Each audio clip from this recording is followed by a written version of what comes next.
The elections for mayor in Rome and other Italian cities gave a boost to the center-left and Prime Minister Enrico Letta. But the turnout was a record low at only 45%. What's your assessment of the outcome? There are various elements in that. A first element which I would like to point out is that the opinion polls are totally untrustworthy. So whoever is going to call new elections because the opinion polls give him or her very good results. I mean, I'm mostly thinking about the center-right and Berlusconi, who's now credited at the polls as the first coalition, should be very careful because opinion polls are not to be trusted entirely. In the polls, they were saying that the center-right candidate in Rome was ahead of the center-left candidate.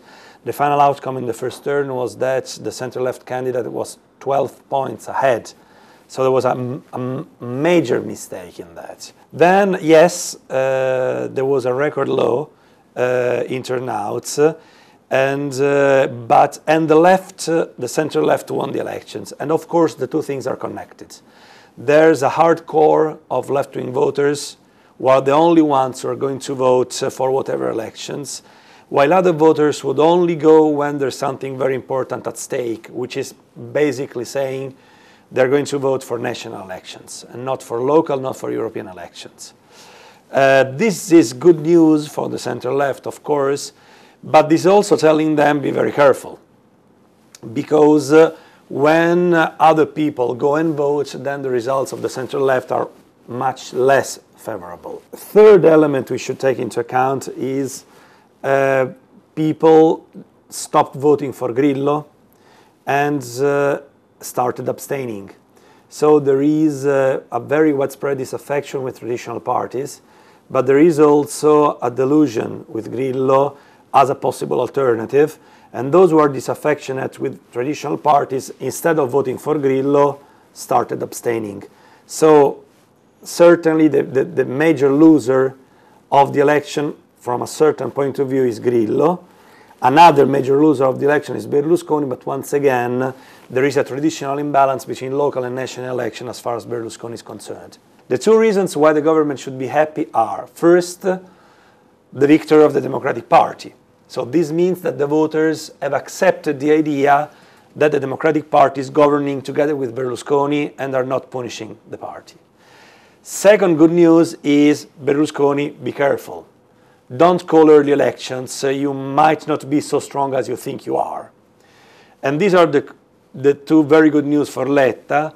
The not very good news for Letta is that Grillo is getting weaker.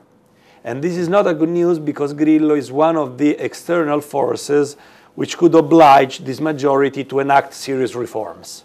Without that incentive, this majority might be stronger in its stability, but less active in doing things. The problem is that Grillo has taken an enormous amount of votes on a very negative platform. And now that he has got that enormous amount of votes, people are asking him, what's your positive program? And once you start acting positively, then you become a politician as the others and you lose your negative appeal. I believe that it is, Grillo was in a basic lose-lose situation. The reasons for his victory were reasons which were making his political position untenable. Italy has been living in a civil war since the unification of the country, that is 1861. And the struggle between Berlusconi and anti-Berlusconians has been a civil war which was building on the previous civil wars between communists and anti-communists and fascists and anti-fascists.